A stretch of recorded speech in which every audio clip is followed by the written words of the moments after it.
Hi everyone. This is kind of a noisy video, I bet. It's kind of blustery outside. There's a lot of wind, and so you may hear some background, and I hope that's okay. Maybe it's just like we're in the same place together. Maybe so. I hadn't planned to make a video tonight. I've been working really hard on my secret project, which I hope I can unveil to you soon. But that and a lot of other projects I've been working on, all of them, hopefully for you, have been a lot of work, and I'm still recovering, and you might hear that I'm quite sniffly. So I will be releasing something really fun in the next couple days with ASMR, which is Bioshock Infinite related. And I'm so excited, and that's almost done for you. And then well, you can check out my blog if you want to see what else is coming up. And I'll get back in not too long to some videos with video as well as audio. But tonight I was just thinking of you guys, and it's really hard not to make. I try to make 2 or 3 videos a week, which can be taxing. But if I'm not making videos, or at least the audio, enough that's getting to your ears, I start to worry. I think, oh no, what if somebody has a test, or what if someone's really stressed, or what if someone's going through some heartbreak or something, and I feel like I want to be there. So I'm gonna read you a really silly little bedtime story. It was one that I really, really liked as a kid, because I've always been an animal lover. And I apologize if it has any kind of agenda to it. I don't know that it was made that way, but it's one of those little golden books, you know, the little books with the golden spines to them, the gold with like I'm kind of touching it now. So there's like a rooster. Actually, there's like a cricket. There's a rooster, and a hen, and an elephant, and some flowers, and a bunny rabbit, and a bear. And those are kind of the animals. And on the back it says, "The world of little golden books," and it has all these characters like the pokey little puppy. But it also has and Toodle the train, that cute little duck. But this one is about the Tawny Scrawny Lion, and I hope you'll like it. It's old. The front says that it originally cost 39 cents. So, and if we open the cover, it tells us that it was first copyright in 1952, but that this is the 4th printing from 1972. So this book existed more than 10 years before I did, and I'm not sure who owned it before me. Maybe one of my parents or my older cousins or something. So, The Tawny Scrawny Lion by Katherine Jackson. Once there was a tawny, scrawny, hungry lion who never could get enough to eat. He chased monkeys on Monday, kangaroos on Tuesday, zebras on Wednesday,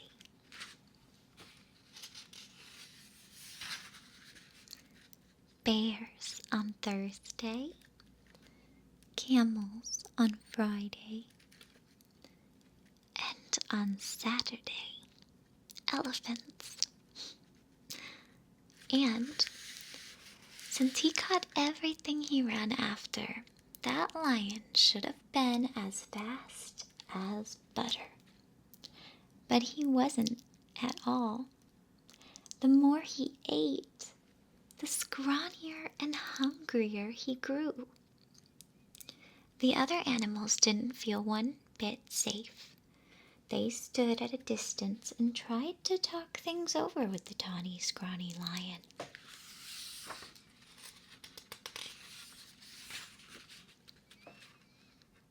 "It's all your fault for running away," he grumbled. "If I didn't have to run for every single bite I get, I'd be as fat as butter and sleek as satin. Then I wouldn't have to eat so much, and you'd last longer."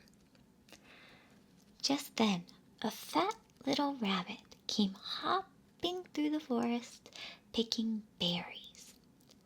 All the big animals looked at him and grinned slyly. "Rabbit," they said, "oh, you lucky rabbit. We appoint you to talk things over with the lion."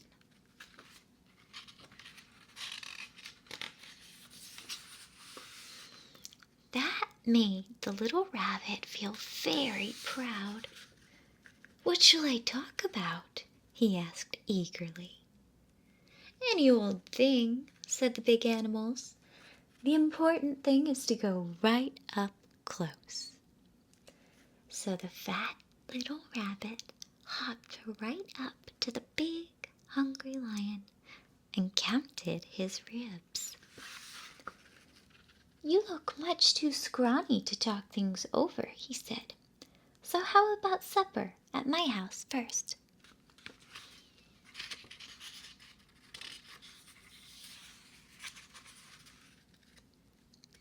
"What's for supper?"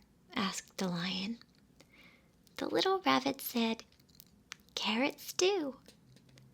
That sounded awful to the lion, but the little rabbit said, "Yes, sir, my 5 fat sisters and my 4 fat brothers are making a delicious big carrot stew right now." "What are we waiting for?" cried the lion. And he went hopping away with the little rabbit, thinking of 10 fat rabbits, and looking just as jolly as you please.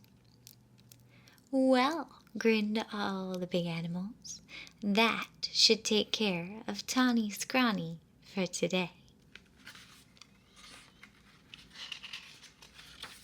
Don't be scared. I know it seems like something terrible is going to happen, but I promise a happy ending.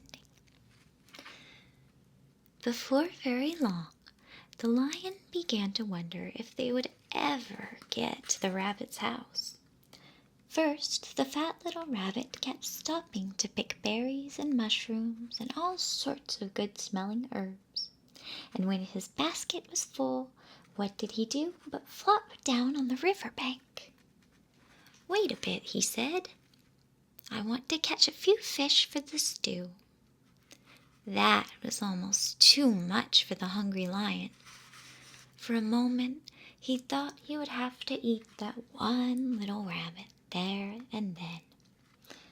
But he kept saying, 5 fat sisters and 4 fat brothers, over and over to himself. And at last, the 2 were on their way again.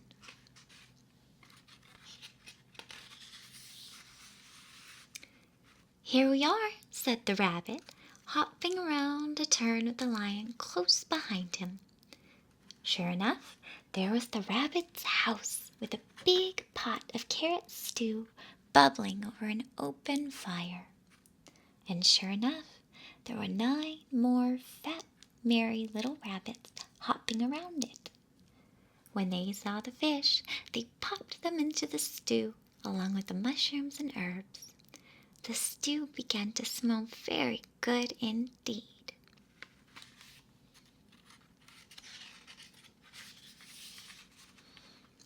And when they saw the Tawny Scrawny Lion, they gave him a big bowl of hot stew. And then they hopped about so busily that really it would have been quite a job for that tired, hungry lion to catch even one of them. So he gobbled his stew, but the rabbits filled his bowl again. When he had eaten all he could, they heaped his bowl with berries. And when the berries were gone, the Tawny Scrawny Lion wasn't scrawny anymore. He felt so good and fat and comfortable that he couldn't even move.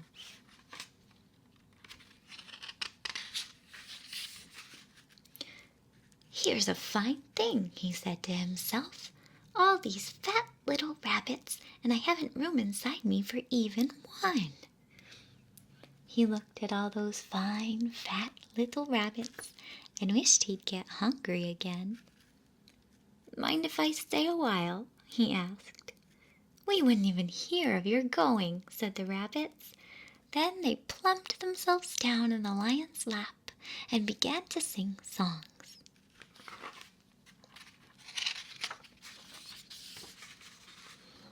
And somehow, even when it was time to say goodnight, that lion wasn't one bit hungry. Home he went through the soft moonlight, singing softly to himself. He curled up in his bed, patted his sleek, fat tummy, and smiled. When he woke up in the morning, it was Monday. "Time to chase monkeys," said the lion. But he wasn't one bit hungry for monkeys. What he wanted was some more of that tasty carrot stew. So off he went to visit the rabbits. On Tuesday, he didn't want kangaroos, and on Wednesday, he didn't want zebras. He wasn't hungry for bears on Thursday, or camels on Friday, or elephants on Saturday.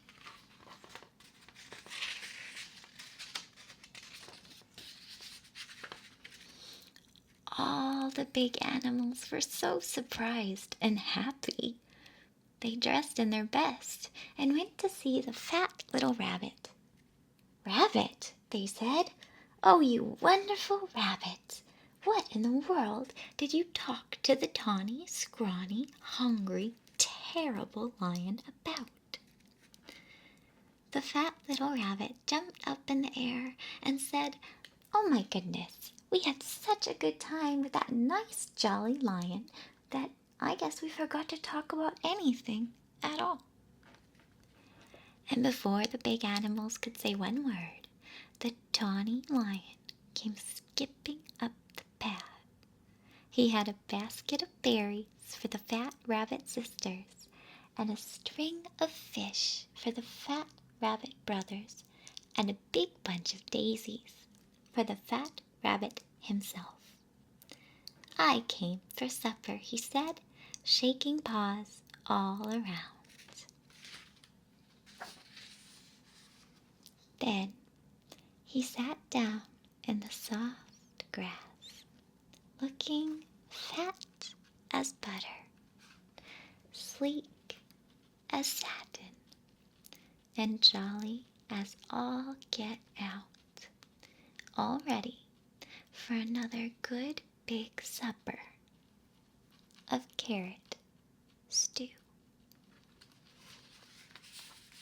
And that's the end of the story.